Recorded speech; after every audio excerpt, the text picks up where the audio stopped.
to another edition of Cubs on Tap, your Sunday show recapping a measuring stick series against the LA Dodgers who were in town. Cubs end up winning 2-3 from the Dodgers and send them crying their way to LA. Not really to LA. They're heading to Minnesota, if I'm not mistaken. But they win today in a long rain delayed game. Tyler, this was fun, man. Watching this weekend, I think, was like playoff baseball type. A lot of fun. Great measuring stick. What was your overall thoughts of the series? Oh, Tyler, you're muted. Am I good? Yeah, you're good now, buddy. Dude, man, anytime you got a team like the Dodgers coming into your house for the weekend, man, you're psyched up. Friday, you've got a 1:20 game on Friday afternoon just to get it started. I mean, if you're not excited about that series, then you're not what are you doing? But you've got that mixed with freaking WrestleMania weekend, and yeah, it's got the makings of a hell of a weekend. And like you said, big freaking series win, big bad Dodgers. Love to see it, man. Love it. Show who? Who needs Shohei, huh? Yeah, we're going to spend a little bit of time talking about the series. The Cubs win the first game 9-7. Follow up yesterday's game with a 4-1 loss with a lot of opportunities early in that game for the Cubs to jump on the Dodgers early. And realistically, man, we were talking about this. They win 8-1 in a rain-delayed, ridden game today. Got maybe a great performance out of Imanaga that was kind of ruined, I thought, by the rain. Rained out a little bit. But they jumped on the Dodgers early today and kind of cruised. Even if the rain didn't come, I thought that was going to be a game that they were going to win pretty handily. What do you think about what you saw again about the Cubs this? What was the overall arching factor for you that when you watch this weekend, you're like, man, that's a team that looks like they can compete because they do this well? Yeah. What was impressive this whole weekend, and it started with Friday, was they jumped on not just any pitcher, but just on Friday, for example, Bobby Miller. If you don't know Bobby Miller, he's a lot of guys like closet Cy Young pick. Bobby Miller is a dude. He'll eventually be the ace of that Dodgers rotation. But they got him out early. Yesterday, no, it wasn't the outcome we wanted. But early in the game, jumped on Yamamoto early. Two good solid pitchers. Same thing today. Gavin Stone jumped on him early, and you see what happens. They take advantage of opportunities Friday and today. Granted, Saturday could have jumped on a couple bases loaded opportunities, but other than that, they jumped on the opportunities that they needed to, and that's what you got to do in a series against a team like the Dodgers. You can't give them too much because, as you and I both know, they can outslug you, they can outsmash you. So the fact that they jumped on their starting pitching early, that was impressive. That was really impressive to see. Yeah, I think it's the one thing, the overarching thing for the series that I saw was just getting opportunities against good pitching is impressive. They took their walks. They you remember during the Madden time where it seemed like a lot of the guys tried to be that hero and they were afraid to pass the baton. Everybody looked like they were trying to hit an 8-run home run. Yeah, and this team, the way it's constructed, just seems like they're happy just passing the baton because realistically, and I don't think it's something we've really touched on really closely, Tyler, and if you don't agree with me, let me know. But this team doesn't have like that prototypical like home run hitter in the lineup.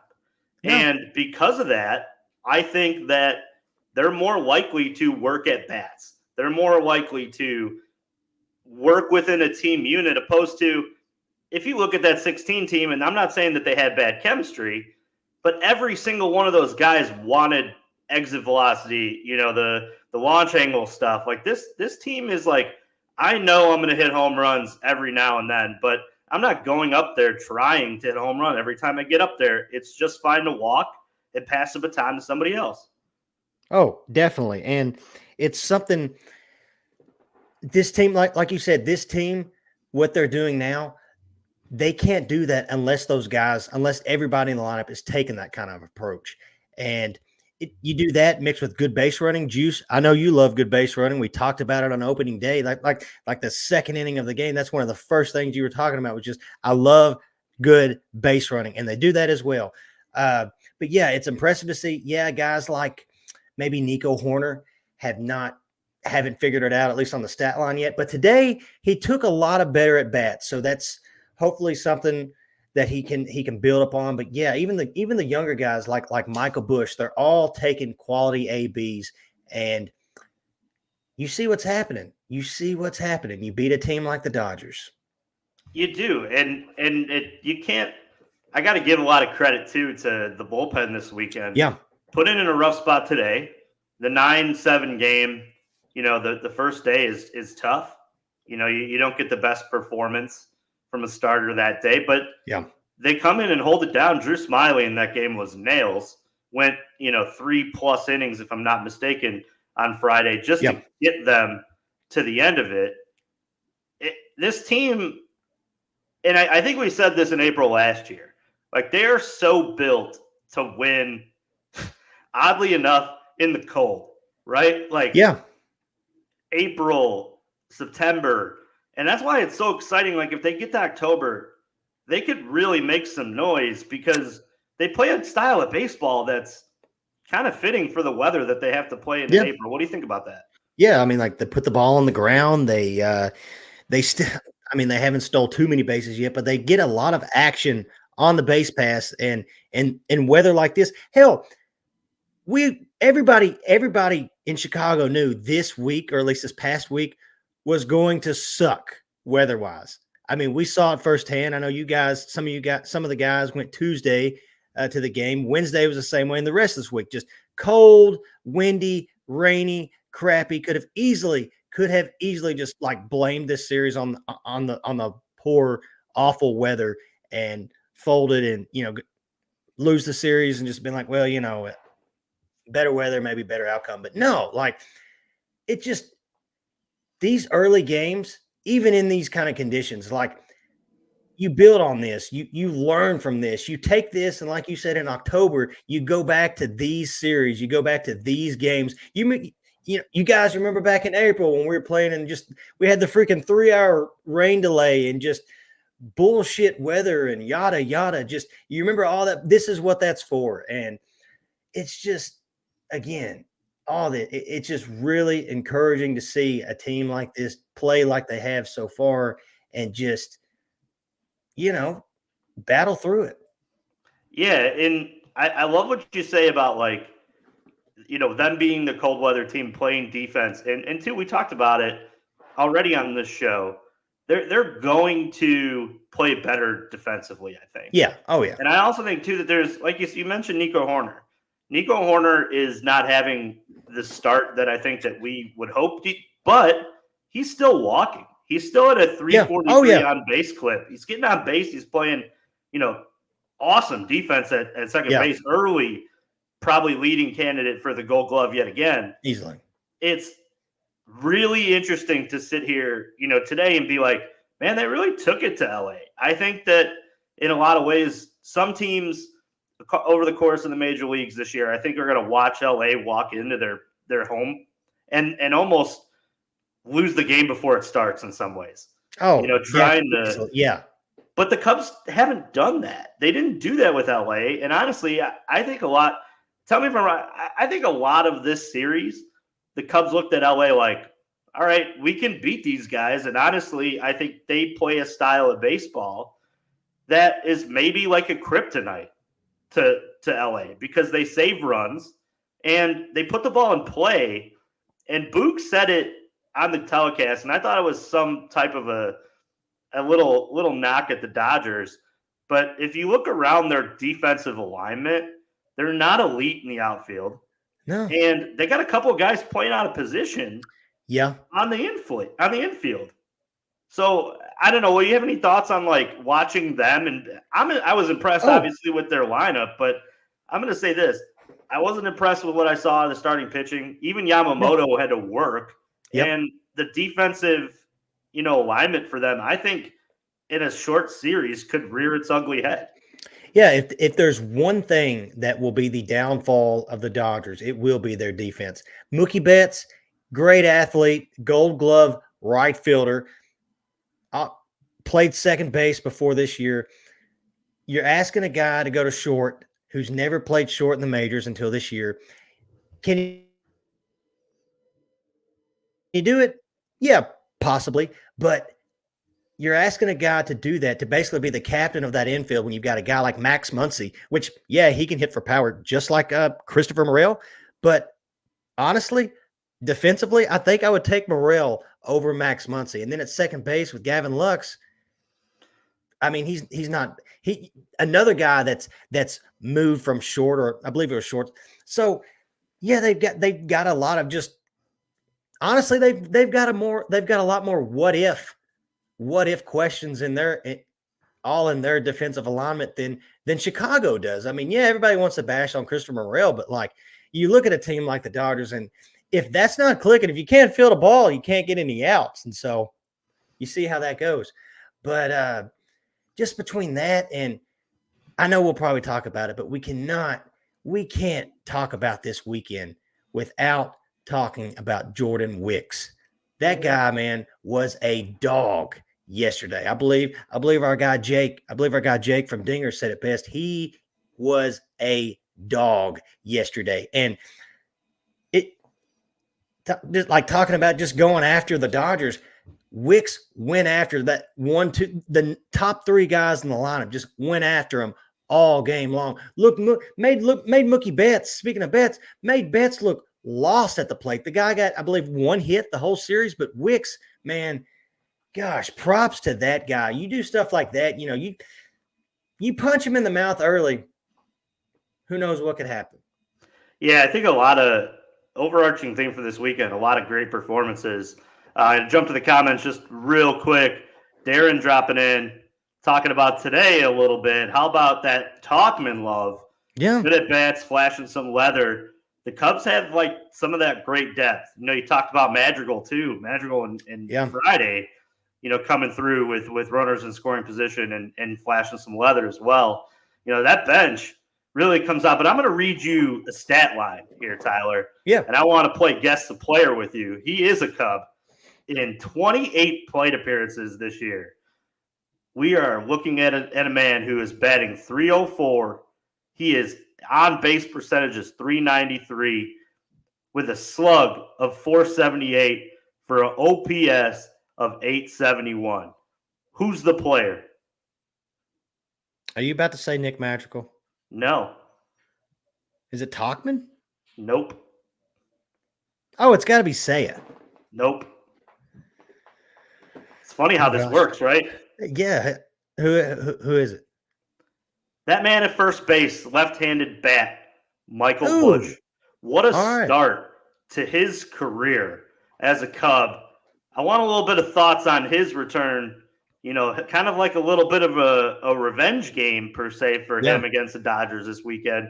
He had a huge hit today to the gap and had a home run too, if I'm not mistaken, on Friday. That was first home run of the Cub. And I'll tell you what, man, if that's going to be close to his stat line throughout the year, the Cubs have figured out first base. I'll tell you that. Oh, easily. Yeah. Like I'm just impressed. I'm just impressed with the approach he's had so far and just the at bats he has taken so far. I mean, he's batting near 300. I mean, that alone is impressive. Mind you, the slugging and the on base and everything like that. But the fact that he's nearly batting 300 as a guy that had a lot of questions coming in. Yeah, he has a lot of promise, being the number 2, number 3, whatever he was with the Dodgers. I mean, you have high expectations coming over to another team when you're like, oh man, the Dodgers, we know how deep their farm system is, and to be that high in their system and then come over. Yeah, there comes a lot of high expectations. And yeah, maybe he'll have his slumps throughout the season, but But so far, he's been very impressive, very impressive. And like you said, as of right now, first base is locked in. It's crazy, man. I just went on to Fangraphs because I'm a nerd. Really quick, and I want to read you the Cubs' top 10 in wins above replacement. Just for right now, it's really early. I mean, some of these guys that I'm going to name only have like 9 plate appearances. Yeah. But so far, number one, Mr. Shota Imanaga is worth almost half a win already. Of course. Dansby Swanson, worth 0.3. Okay. Jordan Wicks, worth 0.3. Garrett Cooper, oddly up here, worth 0.3. So when he plays, he's net positive for you. Keep going down. Mr. Seiya Suzuki with 37 plate appearances is a 0.3. Ian Happ, because he walks so much and gets on base, worth 0.3. But this is the run of guys that I think is the most interesting. Justin Steele, who obviously threw just 5 innings, was still worth 0.2. And Javier Assad and Michael Busch. And then Hector Neris is about even right now. And then that kind of rounds out the positives. But, man, like early returns on Shota Imanaga already. You're getting early returns on Jordan Wicks. Yep. And you have a guy in your top 5 who, and mind you, it's early. You're definitely going to need a lot more sample size to round out what this list looks like. But, I mean, early on, you took a flyer on a guy named Garrett Cooper, and anytime he plays, he's worth, 0.1, which, I mean, you'll take. Oh, for sure. The pieces are clicking right now. I mean, let's just hope, they can, as far as just keeping up. It's impressive that after a guy like Justin Steele goes down, it would have been easy. It would have been easy to kind of just put your head down and just be like, crap, here we go. Now what's going to happen? Because there was just so many questions, right? We hadn't seen Shota really pitch yet. We hadn't seen, other than what we saw in spring training. And you never know what kind of effect that losing an ace like a Justin Steele, even if it's just for a short period of time, you never know what kind of effect that can take on the rest of your clubhouse. And it's almost like they've kind of like just rallied behind it, even though it was the first game of the season. It just goes to show that this roster's deep. This roster has a lot of weapons. Yeah, I think it's really funny to sit in here too and look at these numbers, Tyler. Even with his horrendous defense, we would say that Christopher Morel's probably played his worst defense that we've seen in the Cubs uniform to start the year. He's still worth a 0.1. I mean, which is crazy because how much, that affects your wins above replacement. Oh, for sure. Yeah. It's crazy. But just jumping in, we're going to transition in just a second. But I want your final thoughts on this series. I want you to close the book on it and tell me, was there anything that you took from these 3 games that you're like, all right, like, I like what I'm seeing, or something, that maybe even in the good, we got to look at and be somewhat concerned about? I just look at it, this team doesn't fold to its competition. This team doesn't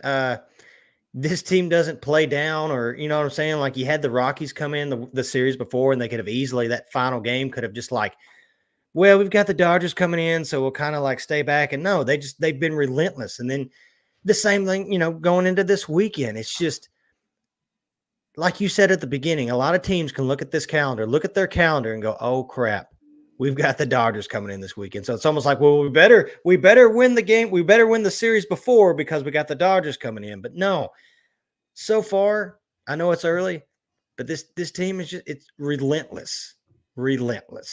And we've got some dogs in that rotation. Absolutely. I'm going to go a little sour juice here for a second, because I think this has been a little bit too positive for us, Tyler. Yeah. Kyle Hendricks is a concern. Yeah. And I know he's had some really bad matchups to start the year.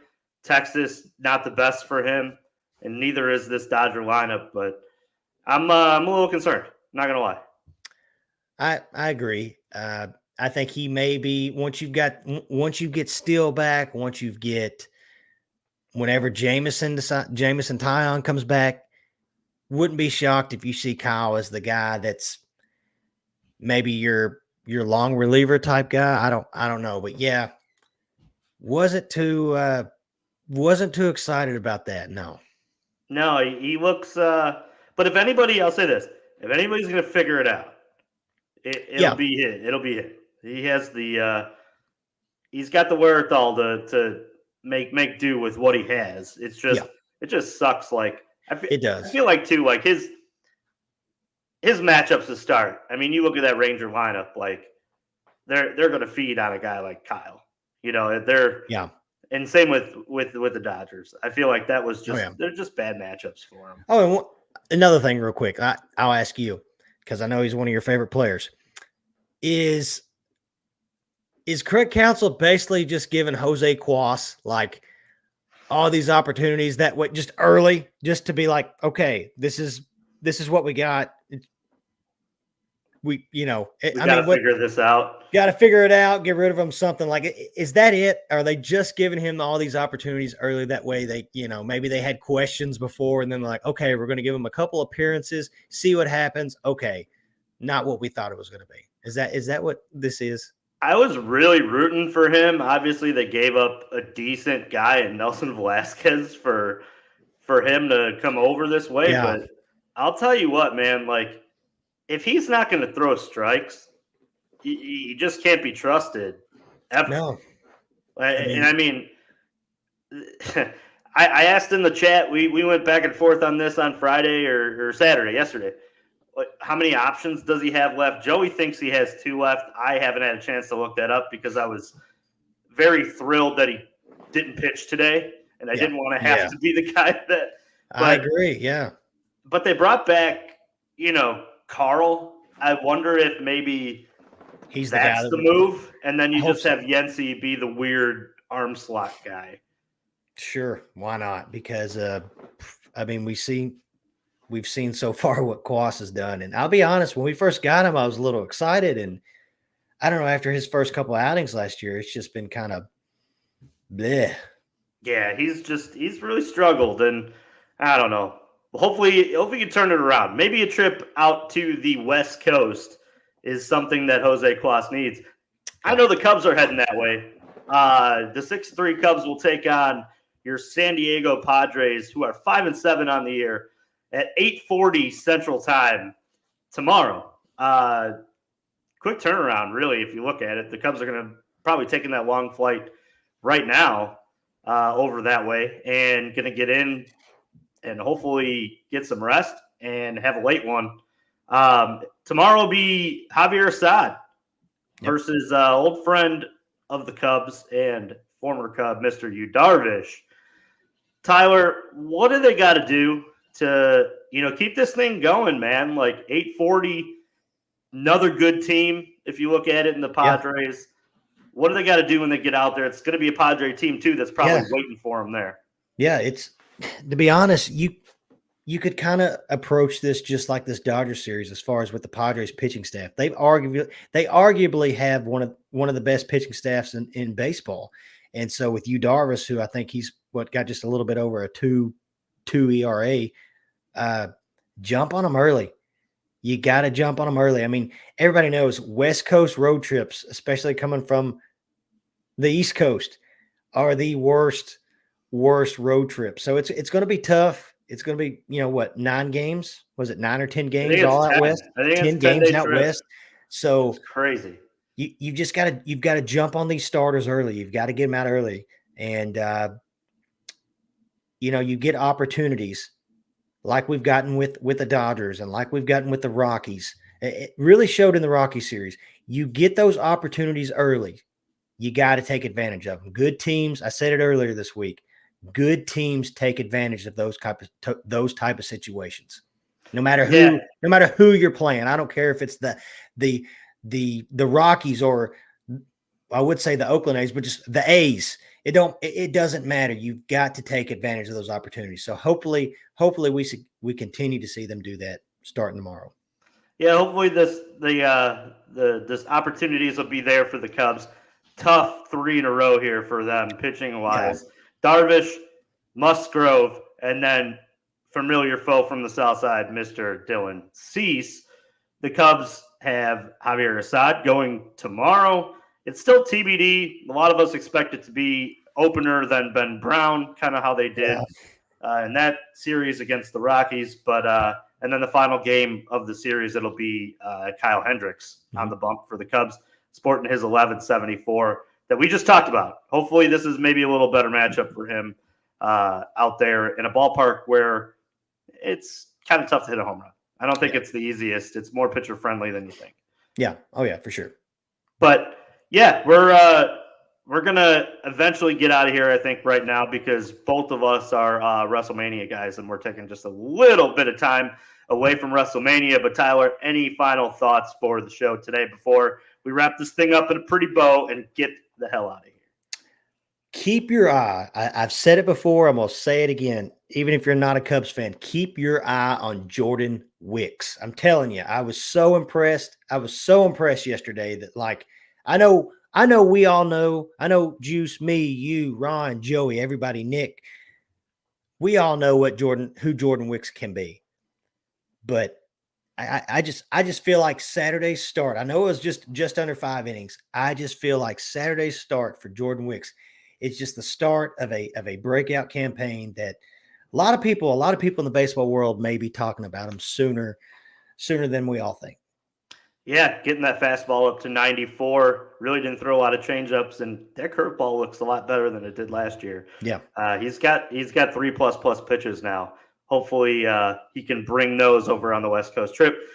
Tyler, this is always fun with you, man. Yeah. Cubs on Tap is powered by OnTap Sports Net. Make sure you're heading over to www.ontapsportsnet for all your sports and literature needs. There you'll find everything that you need to follow Chicago sports, and that's Cubs, Bulls, Bears, Hawks, and your White Sox, Bears, whatever you got, whatever strikes your fancy, man. We have it over at OnTap Sports Net. Obviously, make sure you're following all the socials. I am at Mr. Juice on Tap, at Juice on Tap. Teddy Freddy 270, Mr. Tyler Ronald Loose over at Loose on Tap. We have Nick Hudson at Nick on Tap, and Mr. Joey Knows Nothing, Joey Ricotta, who we still cannot find. Thank you all for coming and joining. And just on the way out, Tyler, I hate to do this, but I got to scratch my back a little bit, man. Scott here. Juice, I'm coming for you for your dinger picks. Yeah. Jesus, do you have a time machine? Like, what the F, Juice? Do you have a time machine? Do you have something on these pitchers? What is it? What's the secret? Because this is getting like a little creepy now. It honestly, it's a gift. I'm just feeling the board. You just feeling like I'm getting to all the spots on the floor that I need to, and things are just going good. But I've built a little bit of a lead. Even today, man, I didn't. I got to the point in the group chat. I was telling everybody that I'm letting all you pick first. Yeah, and that you do. I'm kind of. You do. I'm kind of dancing to the end zone with some of these now. Yeah, this is especially today. Nobody picks Belly. Yeah, I was floored. It's turning into a blowout. It really is. But meanwhile, I feel so bad for our leader. I mean, Ron just straight on the snide, man. Struggling. And you could tell he's digging deep into his bag for like advanced stats. Who knows? Maybe we see like one of those epic 2001 Oakland A winning streaks out of Ron or something. I don't know.